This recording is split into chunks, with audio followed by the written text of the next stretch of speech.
Good afternoon, everyone. My name is Terry McVenis, the President and CEO of RTCA. Greetings from our nation's capital, and welcome to all of you to what is now our 16th in a series of monthly webinars that we call Aviation Technology Connect.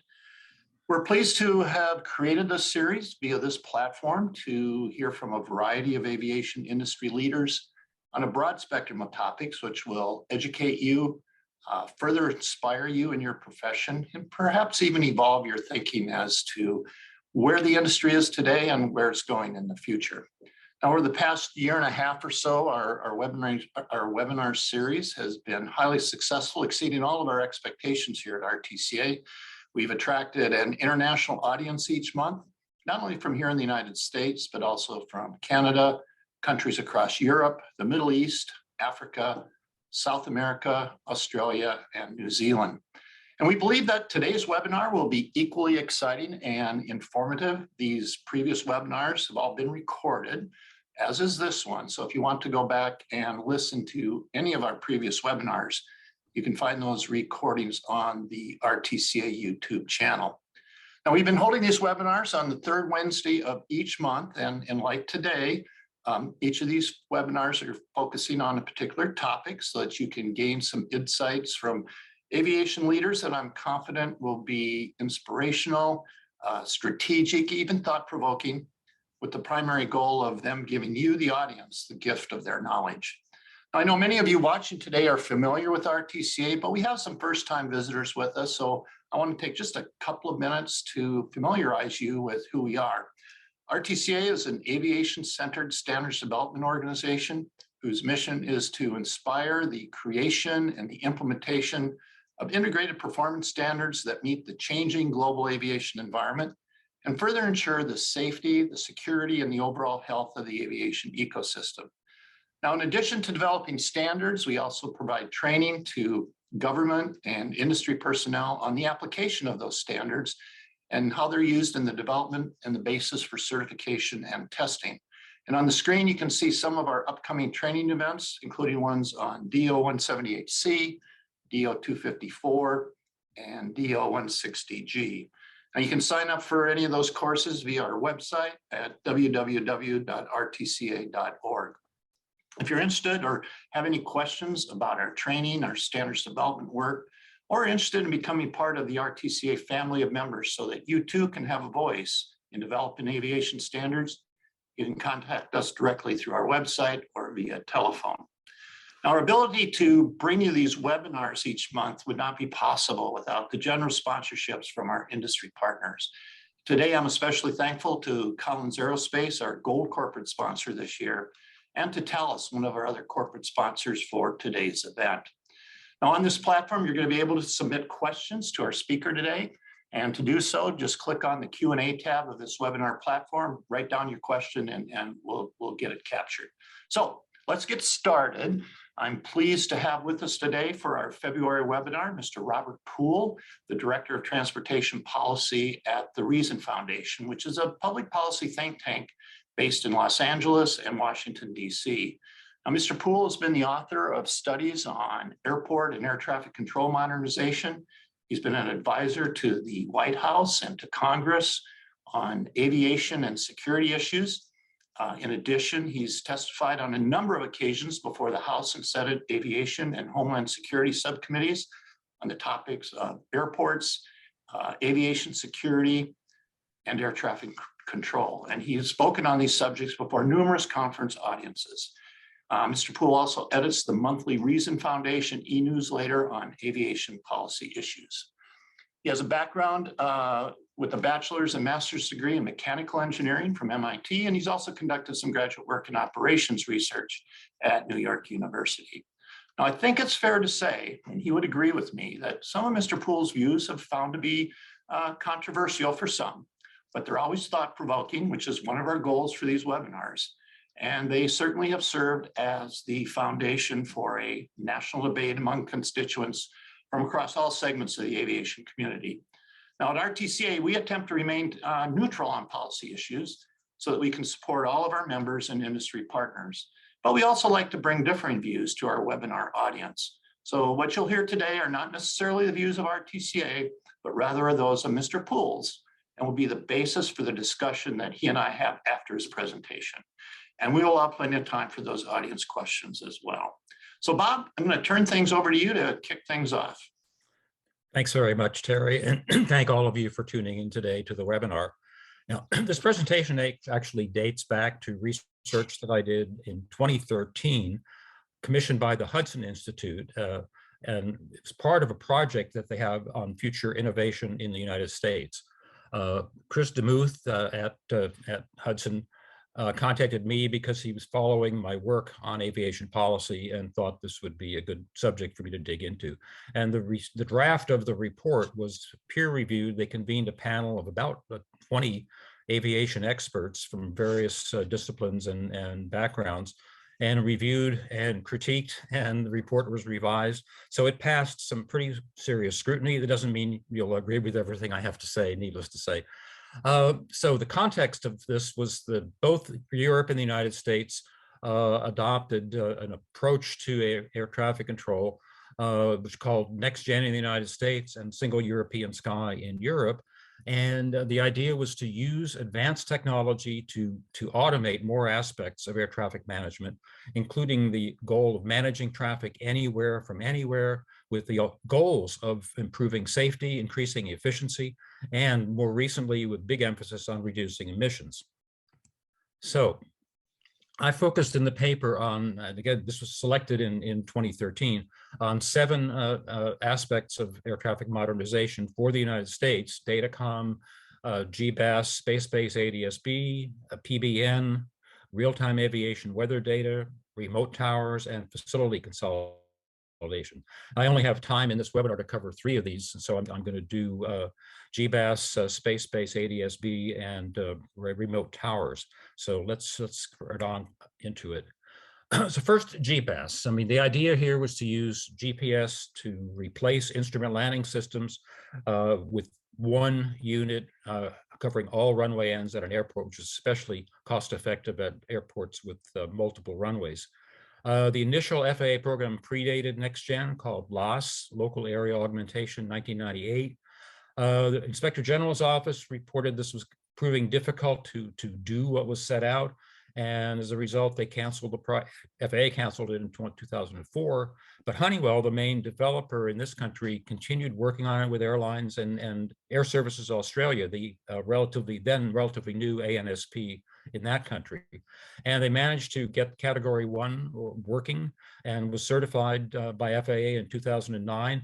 But for reasons that I could never understand, it was not added to NextGen. And that means that any airlines and airports that want the services of this have to pay for it themselves, which United Airlines has been a big advocate, and FedEx also. So you see, it's only actually been implemented at a handful of US airports. There's a growing number overseas, including Australia and parts of Europe. FAA did continue with the related project, wide area augmentation with satellites, and that is used widely now, but almost entirely by general aviation. And so there's been no benefit to the airlines at all from this as part of NextGen or anything else. And Category 2 and 3 certification seems to be on the horizon for being realized soon, which will be a very big deal. Okay, space-based ADS-B surveillance. Well, FAA pioneered the use of ADS-B with the Capstone project in Alaska, along with Canada and Australia. They set implementation deadlines and were among the leaders in doing that. But the idea for space-based ADS-B originated in the private sector, to the best of my knowledge, and Iridium and the newly information company Aireon approached NAV Canada and FAA about being a startup investor and the first customer in the system if it got up and running. Well, FAA was in a position as a government agency that there's no way it could figure out how to invest in what was basically a private industry company. And it was also, for some reason, reluctant to become the first customer. NAV Canada jumped at the chance and became the lead investor and the first customer, and recruited 4 other ANSPs to invest with it in starting up Aireon. The Iridium constellation with the ADS-B packages on it was operational in 2019. All of them were launched by SpaceX Falcon 9 rockets, incidentally. And the results have been really dramatic. In particular, on the North Atlantic, air traffic control has been transformed, with the first time having the ability to essentially radar-like separation. In lower traffic times already, the traditional North Atlantic organized tracks are not used, and they rely on the ADS-B surveillance and separations. Airlines are getting their optimum choice of altitude and so forth far more often than was possible with the very limited number of organized tracks. And as of this year, 49% of global airspace, almost all of it without radar coverage, is now being served by Aireon thanks to subscriptions by various ANSPs. FAA is starting about a year and a half ago, evaluating its use in the Caribbean as a starting point. And that's good, but it seems pretty late to the game to me.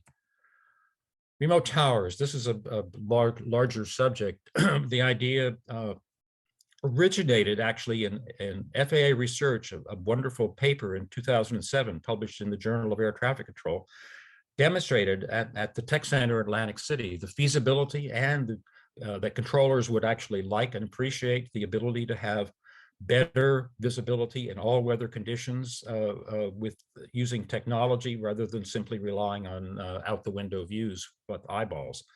Overseas ANSPs have been implementing remote towers, starting with Sweden.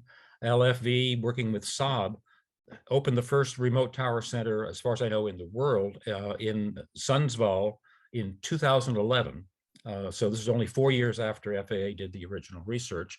And they have now built out, they've started a second remote tower. The first one has, I think, 4 airports, small airports being controlled. LFV and Saab have put together a larger remote tower center at the Arlanda Airport in Stockholm with the capacity to handle 24 towers. Norway is doing similar on the same kind of track, but starting a few years later. Germany, working with Frequentis and DFS, the ANSP, have opened the first remote tower center several years ago. I believe, let's see, that was, I have to look at my cheat sheet. In 2020, the Saarbrücken RTC opened in Leipzig, controlling 1 airport. This year, it's going to go to 3. And in the meantime, Frequentis and DFS are researching the possibility of replacing the tower at Munich with a remote tower. In Hungary, Searidge and Hungaro Control have introduced a backup remote tower, and it's actually during the pandemic is being used for one shift, while the other shift is day shift and night shift. The other shift is done in the existing regular tower. And in the UK, we have London City Airport has the first functional operational remote tower in the UK. It's being monitored with the actual center controlling the traffic at London City, 100 miles away at the Swanwick NATS Control Center. And NATS and Searidge are working on various applications of this technology at Heathrow, including if they get their 3rd runway built, they would have to build a new control tower because you don't have visibility from the existing tower. They're thinking seriously about doing a remote tower instead for the 3rd runway at Heathrow. So we have now remote tower centers, not only a remote tower controlling an airport, but serving up to 15 small airports in some countries, and plans for going even larger. So now, here in the United States, there's no official FAA program still. There are 2 state projects, one in Virginia in 2014, one in Colorado, 2015. Here we are in 2022, and neither has yet been certified. And this is puzzling to the people that I talk to who've been working on those projects. It's puzzling to me. And it's puzzling to aviation journalists who write about the global progress in this. I cannot understand, and it's not clear why FAA has been so cautious. In the 2018 reauthorization, Congress created a pilot program for FAA to start up 5 remote tower facilities. But Congress has not appropriated any money, and FAA, even though some airports have applied, none have been selected. So that's where we stand today, and I think it's very disappointing. Facility consolidation. The underlying paradigm, control traffic anywhere from anywhere, suggests that we could replace aging centers and TRACONs with a much smaller number of new facilities. And so a few things like that are starting to get underway in Europe with the concept of virtual control centers. In 2013, I commissioned a Reason Foundation study of 3 veteran aviation people, I think all with FAA backgrounds, that looked at a consolidation, came up with a consolidation plan that involved only 5 centers, 8 integrated control facilities, and 38 consolidated TRACONs, about 1/4 of the total number of staffed facilities. They estimated one-time facility savings as compared to rebuilding all of the existing facilities of $1.7 billion and annual operating savings of about $1 billion. And they also, in partially justifying the case for a smaller number of larger centers, showed that large centers are more productive than smaller. There are economies of scale, in other words. Now, the barriers to this, well, one reason, this would be an ideal situation for long-term revenue bond financing, but FAA can't do that. And there's, of course, political opposition. Nobody wants to lose an FAA facility in their district. So there we sit, and the benefits of this, taking advantage of the technology that is now in place or emerging, is going to be lost. So in putting together the draft report, I identified 4 possible hypotheses for why we don't have, and these are the 4, and I'll talk briefly about each one. The peer reviewers agreed that all of them are probable contributing factors, and didn't want to single out any one of them as being more important than the others. But, so first of all, my suggestion is that by including the air traffic organization built into a safety regulatory agency is possibly, I would say probably, the reason for a very conservative, risk-averse culture when it comes to making significant technology changes. Now, it turns out ICAO almost, well, 2 decades ago, recommended organizational separation, not just lines on an org chart, but organizational separation, ANSPs, from safety regulators, partly on the grounds that it's a conflict of interest to be self-regulating. FAA regulates everything else in aviation at arm's length, airports, airlines, pilots, mechanics, repair stations, et cetera. Aircraft manufacturers and power plants. But only air traffic control does it essentially regulate itself, and that does not give you the best performance. A large majority of developed countries have done organizational separation. France is one of the few that has not, but the United States has basically ignored this. There's never been any serious proposal that I've seen to do this, either from FAA or from Congress. And I think the empirical evidence that I've tried to show in the report and summarize briefly here is that the corporate culture of most ANSPs that are separate organizations is more open to innovation than we see demonstrated at FAA. And an interesting little side point, a previous administrator, several administrators ago, put out a directive that FAA people must not call airlines or general aviation customers. We are the regulators. Well, I mean, there are 2 roles here. One is a service provider that has customers. The other is a regulator that has regulatees, if you might say. So, but it's bizarre not to think of the people they're providing services to as customers. And I think that's an illustration of something that's wrong. Loss of technical and management expertise. I'm sure this will be controversial. There are lots of very dedicated people, managers and engineers at FAA. That is very true. On the other hand, who can deny that it has a reputation of being a large bureaucracy that moves slowly on procurement, on implementation of change. One of the problems, I think, is that civil service pay scale means that it's hard to keep really top-notch engineers and program managers. They tend to get hired away by industry. And I know many people that exemplify that. But a result of that, and I think a not so good result of that, is that contractors end up doing most of the definition of new programs. And this has a tendency to lead to bigger budgets, more bells and whistles, things that are maybe nice to have, but not necessarily essential. And some people have identified this as requirements creep, that you get you build bigger and bigger things because you get paid to do it, and you have the expertise, and the agency that's paying your bills doesn't have the same degree of expertise any longer.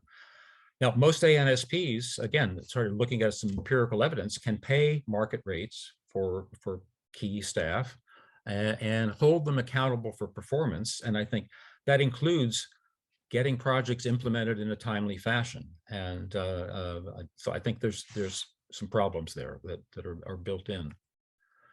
Micromanagement, and this first came to me from Russ Chu after he had retired from being the chief operating officer of the then new ATO.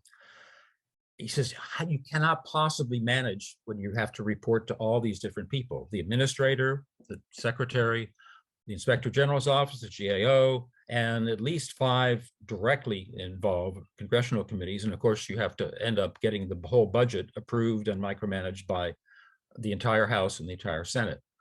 That is a nightmare for a CEO or even a COO, as they have to be called. And I think that is part of the problem too. I mean, every single FAA reauthorization creates dozens, if not scores, of new mandates for reports, things that have to be studied.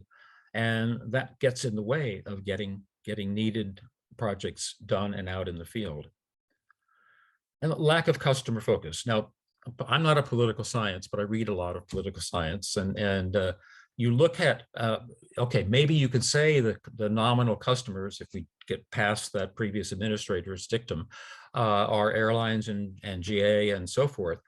But the de facto customer is Congress. That's who pays the bills. That's who provides the marching orders. That's who you have to satisfy. And so Congress obviously listens to special interests and lobbyists for them. And they can prevent facility consolidation, not always, but a lot of the time, restrict to some extent R&P approach and departure paths by not letting the trade-offs be made in a way that would actually make sense.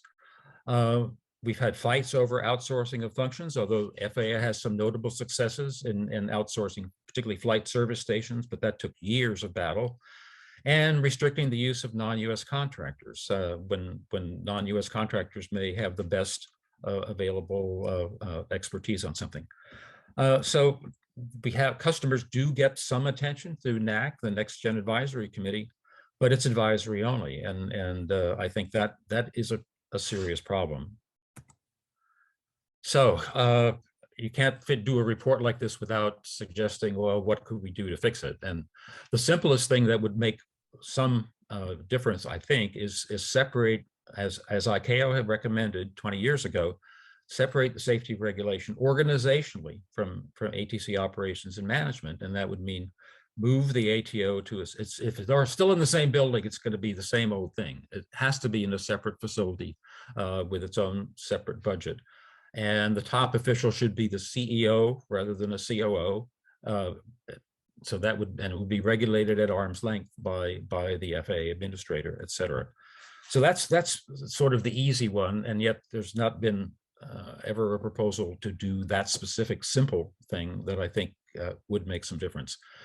Number 2 would a lot harder, shift from aviation excise taxes, which are paid to Congress, to direct user funding paid to the provider. Now, this is not that revolutionary. It's how airport charges work. It's how highway tolls work. It's how your electric bill and your water bill and your cell phone bill work. Having a revenue stream that the ATO controls would make it possible to issue long-term revenue bonds like all these other entities do. When you have big capital expenditures like facility consolidation, it really makes sense to issue long-term bonds. And this, it turns out we know now empirically that ANSPs like NATS in the UK and NAV Canada in Canada have and do issue revenue bonds, and they're very, very high investment grade ratings because basically they're the sole ATC provider in the company. It's kind of almost a guaranteed business. Obviously, there are recessions and downturns, and we've just gone through a big one. But and also this having the direct user payments would create a real customer provider relationship. Say, all right, what do we need to do with the customers who are paying the bills to give them the services they really want, and what do they think are frills that they don't really need, and this would clarify a lot of things. I don't underestimate the difficulty. And finally, if you put those things together, you could do what over 60 other countries have done, and convert the air traffic entity into essentially a public utility corporation. The Clinton-Gore administration had a proposal drafted under task force in the Secretary's office called USATS, which would have been basically this. It wasn't exactly my ideal, but it would have been a huge positive change. It would be analogous to the divestiture of the DC airports that happened under the Reagan administration from FAA to a newly created airport authority with safety regulation by FAA. So we've been through this process once, and it worked. Those airports are way better managed and better financed than when they were a line item in the FAA budget. If it's a government corporation like Clinton-Gore proposed, the economic regulation could be provided by DOT. If it's, of course, the safety regulation by FAA. If it's a nonprofit corporation like NAV Canada, which is governed by a stakeholder board, it's a form of self-regulation, but obviously still with oversight from Transport Canada, and that would be another model. That's actually what was proposed in Congress and passed through on a partisan vote, the House T&I committee twice in 2017 and 2018, but got no further. And so that's what I wanted to convey to you folks today. If the presentation is available either from RTCA or from me directly, these are just a few resources, the references that, including my report that came out in January 2014, the facility consolidation report that we published in 2013, and three studies of the commercialization of air traffic, the creation of self-supporting ANSPs, and book form, and finally a very good summary article on remote towers from Air Traffic Management issue last fall. With that, I'll turn it back to Terry, and we can get into some discussion and Q&A. To kind of start the discussion, I'd like to talk just a little bit about that early adoption of innovative technologies. Mm-hmm. And kind of a personal story. I go back to the year 1983. I purchased my very first desktop computer. Mm-hmm. It was very large and clunky. It had a poorly designed word processor. I had one of those. It was a K-Pro. It was very costly. I think I spent over $10,000 for that thing. And less than a year later, Apple introduced the Macintosh PC. It was about a fourth of the price. It was much more powerful. So in my quest to be an early adopter, it cost me. It cost me both in money and it cost me in computing capabilities. So we start talking about innovation in the air traffic world, whether it's taxpayer value or a fee stakeholder value structure, as you mentioned. You could argue that sometimes the best value is not always achieved by being that early adopter, just like in my case. Because it's also known that taking such a position in the innovation cycle again can be a lot more costly. Sure. I think Congress knows this, and therefore it doesn't always appropriate the funds for the FAA to be always on the cutting edge of in all the areas. So what's your view on that? Well, I mean, I think let's take the example of remote towers. I mean, yes, okay, you may don't want to, it being such a big system, you may not have wanted to be the first. But we look at what's happening now. I mean, we're not at the experimental stage. I mean, this has been certified in 7 or 8 countries in Europe. Projects are underway in Australia and in Hong Kong and Singapore. This is now something that's accepted and state of the art. We have three really good companies that are implementing these, Saab and Frequentis and Sea Ridge. Sea Ridge is jointly owned by NAV Canada and NATS, interestingly. Saab's joint venture is with LFV, the Swedish ANSP, and Frequentis and DFS have made a joint venture. Now, again, FAA cannot do that.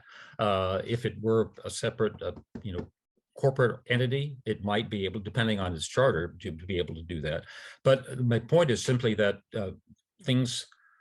I wouldn't say that FAA's system should be the first adopter of something brand new, potentially. There is risk in that, as you point out. But I think when you see something that other countries have pioneered, why are we still not even certifying a single airport remote tower at a small airport? I mean, I find that just astonishing and kind of really sad for what was once what correctly titled not only as the world's biggest, but the best, most technically advanced. And I don't think we can say that anymore, honestly.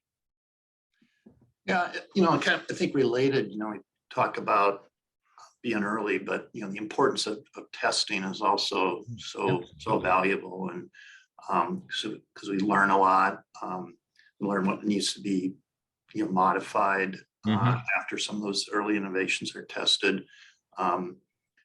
FAA, historically adopts change innovation as it becomes more proven, which I think it helps them with better integrated planning, more efficient deployment, and providing benefits when they're at the time they're really needed. Kind of the same thing. Any thoughts on that testing piece? Well, no, I think you're absolutely right. The testing is really, my degrees are in engineering. I've always sort of been at the fringes of engineering in most of my career. I don't quarrel with that at all. But the job of making sure there's the right and rigorous testing is the job of the safety regulator.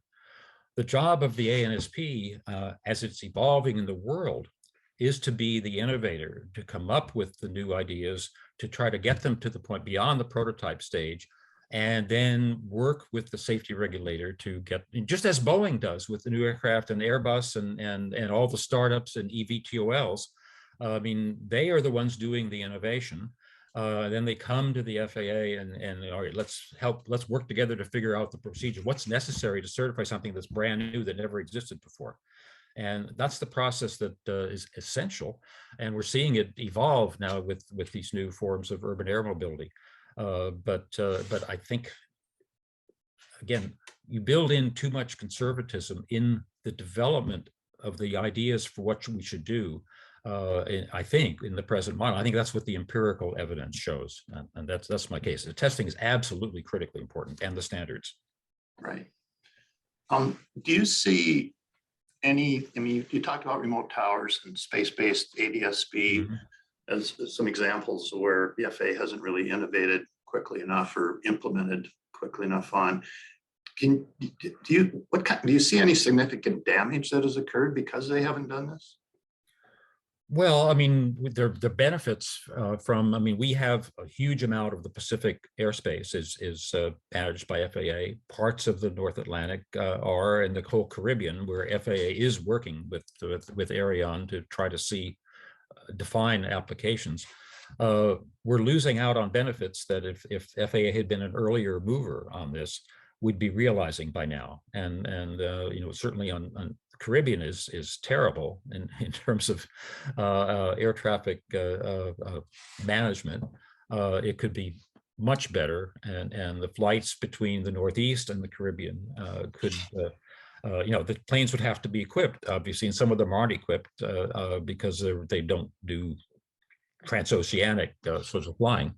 But you get this chicken and egg situation. If FAA lags way behind, then why should airlines buy equipment that well, maybe we'll get to use it in 5 years, but maybe it'll be 10.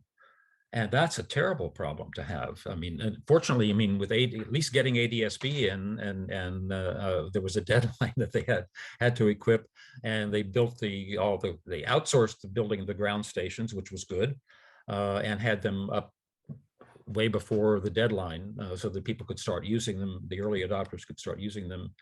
So yeah, I mean, it's losing out on benefits that that could have been there in the spaces. And you know, Colorado is Colorado Department of Aeronautics is funding the one little airport demonstration, and they've done some other things with multilateration and so forth on their own in areas that where the radar surveillance just doesn't, in the mountain ski areas, just isn't really practical, and yet they needed better surveillance and control, and so they're taking it on their own to for the sake of their economy, to make investments in better air traffic control in that mountainous airspace. One of the things I always think about when it comes to innovation is, how do you really measure it? How do you measure the pace of innovation? I don't know that there's any sort of objective measure of ATC innovation.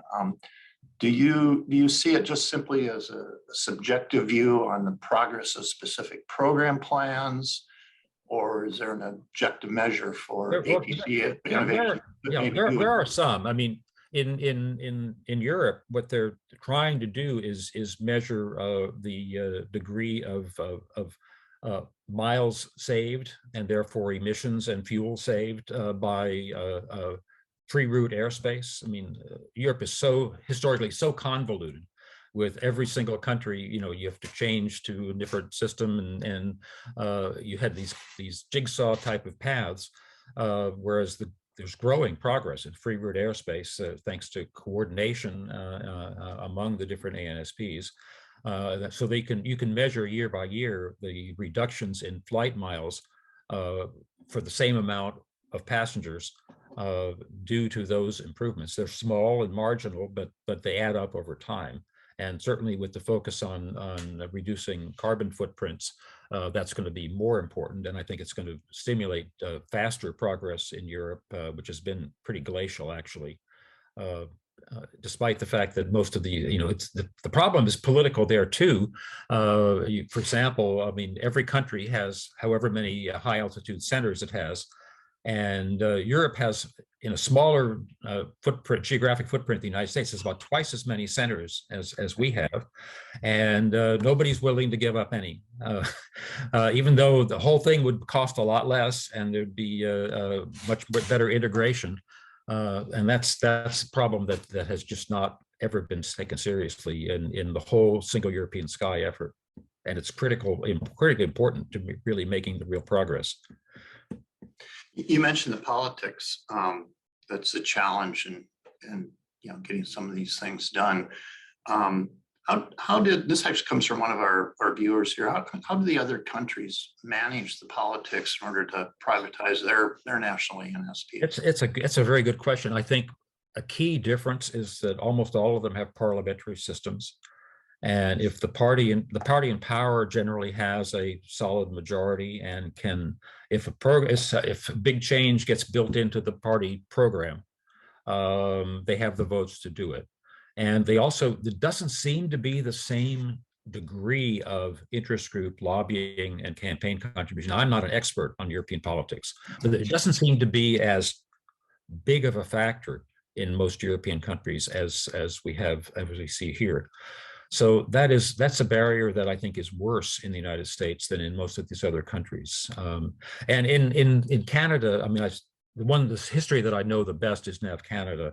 That was brought about by a coming together of airlines, general aviation, and other interested parties that said, because there was a budget freeze on Canadian air traffic control for a number of years. The controllers too were on board with that in Canada, and they put 2 or 3 years into studying what alternatives to do, and came up with the nonprofit stakeholder governed corporation idea, sold it to the government in power at the time, and Transport Canada apparently had no objections, and so it passed, and they went ahead and implemented it. It seemed so much so much easier than the effort that I lived through for about 5 years trying to get the corporatization bill enacted. We built a strong coalition. We had the Business Roundtable.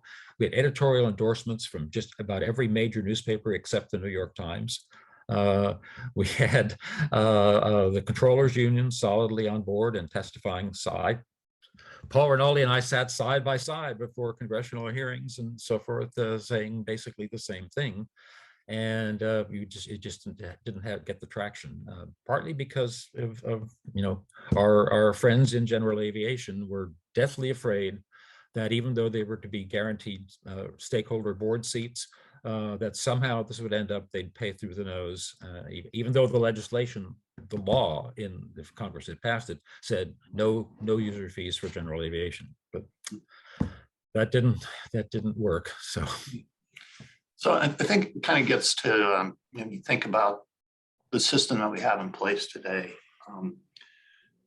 it's very large, probably the safest system in the world from, a lot of other countries look to us as both, not only be it large and safe, but it's also very stable from both an operational standpoint and a financial standpoint. Some of that's due to the public nature and the access that everybody has. You just brought that access piece up. Right.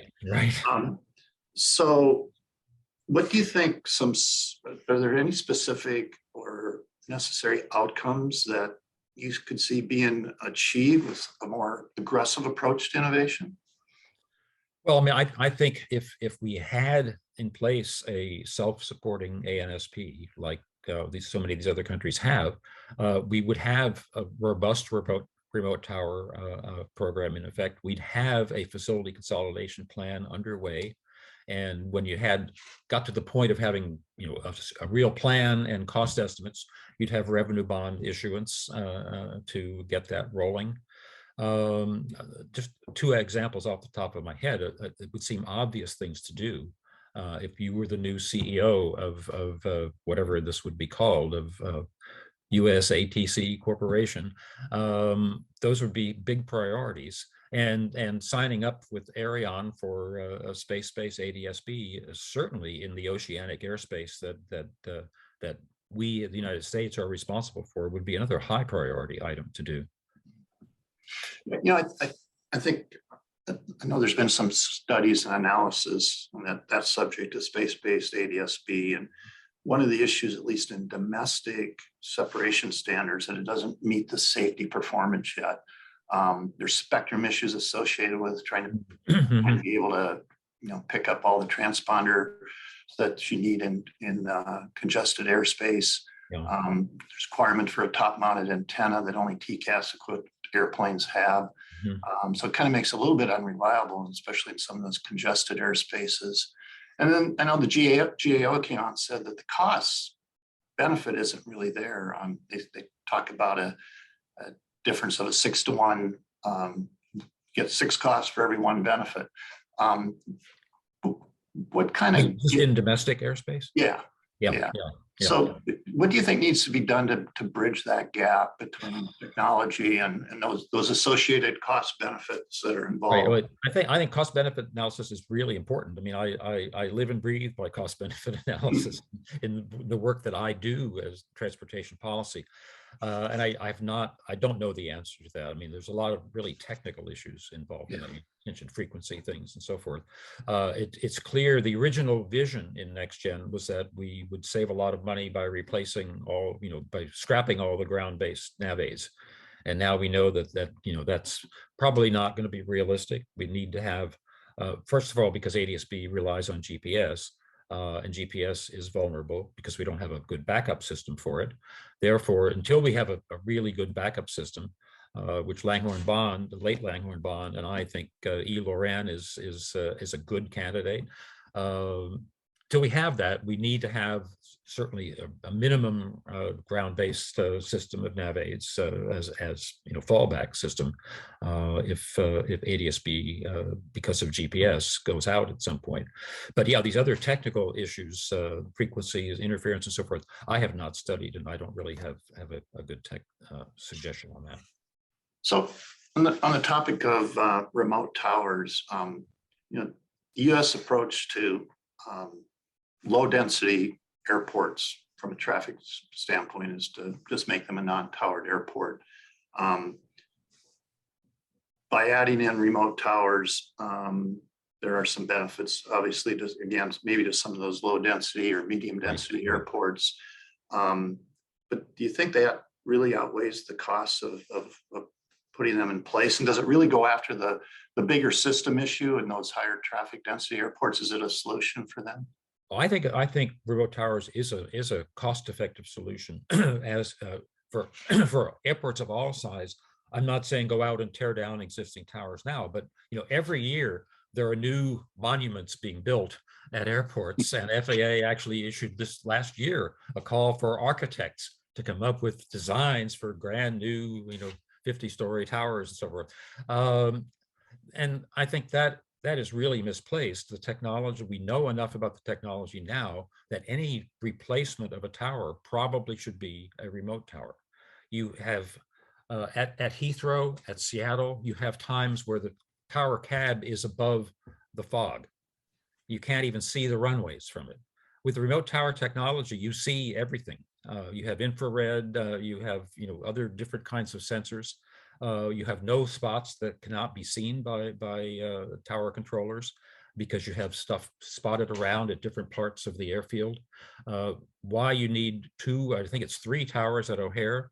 That at the time, okay, maybe the remote tower technology wasn't far enough along, but today that would be insane to, and that's why Heathrow, I would guarantee if they actually get permission to build the 3rd runway, they will have a remote tower for that rather than spending 50 million or 60 million, whatever they think it would cost to build a 2nd tower at Heathrow. So, and for really small, there's cost benefit assessment that definitely needs to take place for any small airport and any non-towered airport to maybe get a remote tower.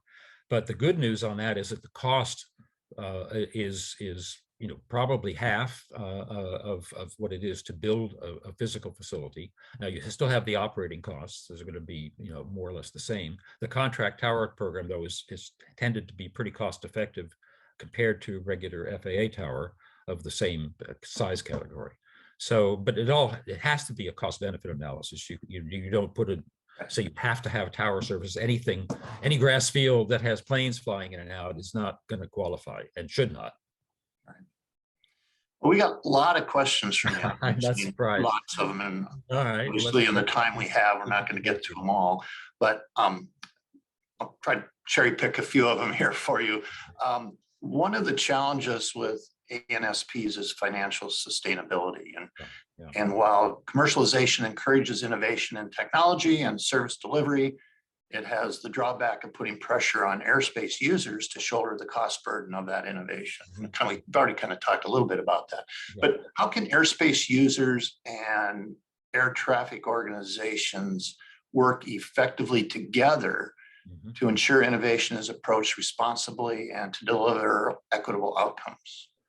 Okay, well, since the questioner started with the financing question, and we've been through COVID pandemic now, 2 years of dramatic, unexpected, and unprecedented reductions in travel. And we've had big government programs in many countries to bail out airlines and to bail out airports, but much less support for ANSPs. This is definitely a problem. Now, NAV Canada from day one created a reserve account, I forget what has official name, that a sum of the revenue every year, unless it's a recession year, gets put into this reserve account to try to insulate the customers from rate increases precisely at the time when their own finances are in poor shape. And that got them through several downturns, but the Great Recession was not sufficient, and the pandemic was not sufficient. And so they've had to cut. They closed down some small facilities. They stopped some projects and so forth. They did the best they could. I don't think the Canadian government gave them any bailout. And the problem with air traffic, and I wrote about this in my newsletter, Airports, multi-terminal airports can shut down one or two terminals and consolidate the smaller amount of traffic into a single terminal. You really can't, you can't, you're going to close sectors and have routes that can't go. I don't think so. So you have much less ability to cut back in an ANSP than either airline or airports do. And so that needs to be, I mean, knowledgeable customers need to understand that that's a reality. You can't cut the cost as much, and so it's a benefit, it's a service they need to have, and that probably needs to be built in, as with NAV Canada does, into the regular fee schedule, that there's a certain amount put aside for contingency to try to ease through downturns in traffic.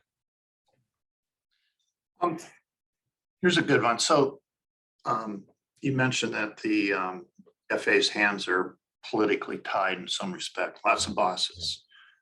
They're prohibited by law from even lobbying Congress, but a lot of other agencies can. Not a fair fight in some views. So do you see a need for any sort of change there? Or? Well, I think it's hard. It's hard for a regulatory agency to lobby per se. I think a regulatory agency is perfectly, I don't know the law on this, but it's perfectly within its rights to come to Congress and say, there's a big safety problem and we don't currently have the regulatory authority to deal with, and just recommend that, that they be given something new that they don't have.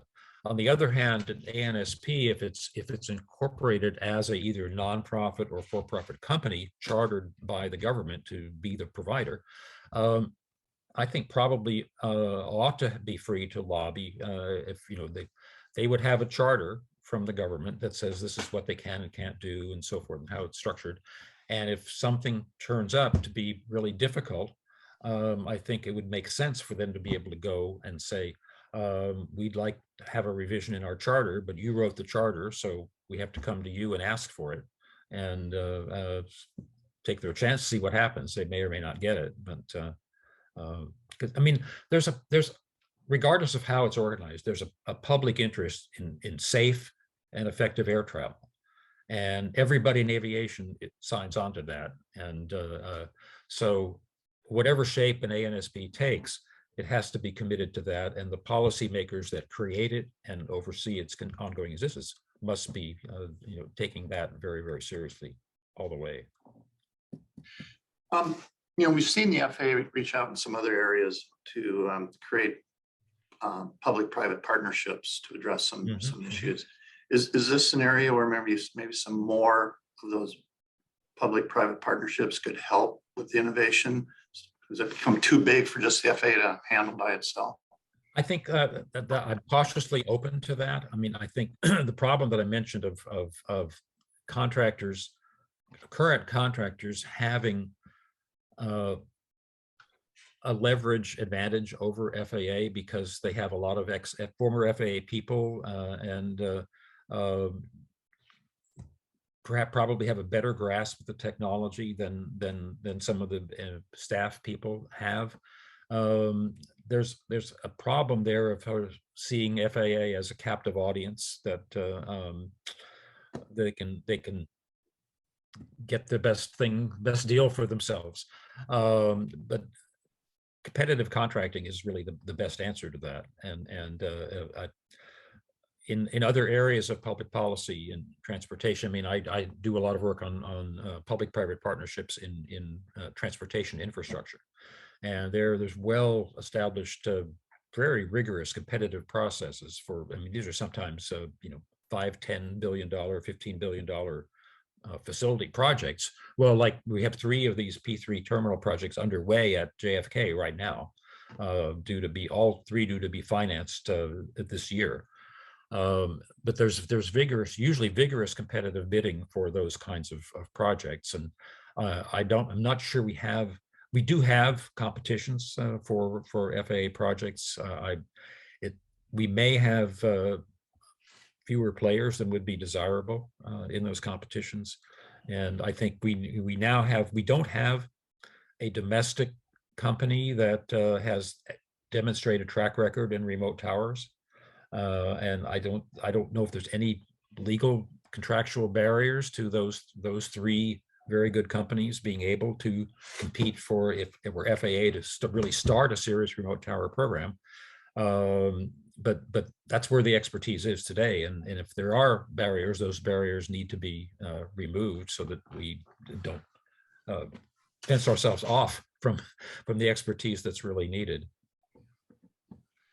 There's a lot of questions in here about advanced air mobility and some of the challenges with the eVTOL world and commercial space and all the users of this system that we're going to be having to integrate together over It is the next few big years. challenge. Yeah. Do you think there's changes that need to be done either as an industry or at the FAA or the DOT to kind of help facilitate some of these changes that are needed in airspace design or air traffic management? A lot of people that I talk to who are sort of at least on the fringes of the urban air mobility and advanced air mobility space, but also knowledgeable about air traffic control, think that the need to create a new system to manage low altitude traffic for this new generation of vehicles may be a way to sort of open the door for rethinking how higher altitude air traffic management is done. And that this may be, because there's a lot of private sector interests, companies that want to be part of the managing that new kind of traffic. So we may get some new organizational ways of doing things in the lower altitude space that could later be translated into higher altitude, and especially really high altitude when you're talking about launches and reentries and so forth. And reentries are going to be with reusable space launch vehicles. It's not just launches anymore. It's going to be lots and lots and lots of reentries too, all of them meeting airspace clearance, and hopefully with as minimal amount of time and disruption of aircraft flights as possible.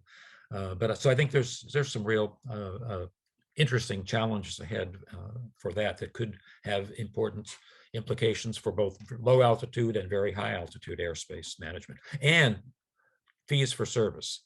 I mean, you're going to have thousands of new, if all this works, new air vehicles, many of them doing commercial, most of them doing commercial services, package delivery, larger freight passengers. The idea that they're not going to be using Jet A or avgas. So they obviously are going to have to pay something for this whole new array of services. And so this, again, I think will improve discussions of the need for users to pay their way in the system in a transparent way, not in a way that sort of hides the cost in the way it kind of is now. It should be very explicit, and this will help, I think, move overall air traffic reform in a better direction. And we have time, I think, for maybe one more question. And okay. By the way, for all those that submitted questions, we will capture all of these. We'll capture who you are. If you gave us your name and contact information, we'll get them to Bob so he can provide some answers back to you. But for a final question from the audience, and I think this is actually pretty near to a question that I asked the administrator last month. If innovation and changing airspace isn't just about catching up, but it's also looking towards the future, could we consider the potential impact to incorporating new entrants of safety culture or organizations, i.e. safety and service provider, so that we can better manage that risk without being overly cautious? That's a big challenge, and I don't have an off the top of my head question. I hesitate to shoot off my mouth without really having time to think it through. It's not something that I've studied. I know it's a problem, definitely, but I don't have any bright ideas at the moment. Yeah, and I think the part of the point is, innovation is moving very quickly, especially with some of the new entrants out there, and whether it's the FAA or any other regulator, not only in aviation, but in some of the other tangential industries, where safety is such a primary piece of the work that they do, it's balancing that that innovation with safety that's got to be taken into account. And not actually, everybody understands that. I want to commend the FAA for, looks like they're being very good about working with these startup companies and trying to figure out what's needed to certify them. And I'm pleasantly surprised that at how they're doing that job. So good work, FAA. Great. Well, Bob, thank you so much for being with us today. I think Pleasure. it was a fascinating presentation and discussion. I always enjoy speaking with someone that forces you to think even when you may disagree with them. So thank you again. I really appreciate the time and the discussion. So I've been speaking with Mr. Robert Poole, the Director of Transportation Policy at the Reason Foundation. I know we all appreciated his valuable participation in the discussion this afternoon. Before we close today's webinar, we have a short video to play from one of our sponsors, Thales. And in keeping with the subject matter today, it has the theme of air traffic management technology. So roll the tape.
Again, thank you to our sponsors for today's webinar, Collins Aerospace and Thales. And for the audience, thank you for joining us today. I hope you found today's presentation and discussion very educational, inspiring, evolving, and of course, thought-provoking. Again, these webinars are all being recorded. So if you want to review anything presented today or any of our past webinars, you can do so by going to the RTCA YouTube channel. I hope you'll all be able to join us for our next webinar, which will be held on Wednesday, March 16th, again at 1 o'clock Eastern. Our guest will be Ms. Karina Dries, the president of the Commercial Spaceflight Federation. Her organization represents more than 85 companies now that are dedicated to advancing the nation's aerospace capabilities and inspiring the next generation of engineers and scientists. This will undoubtedly be another fabulous presentation and discussion with a segment of our industry that's growing very rapidly. So again, thank you for making RTCA a part of your day, and may the rest of your day be both safe and enjoyable. Thank you.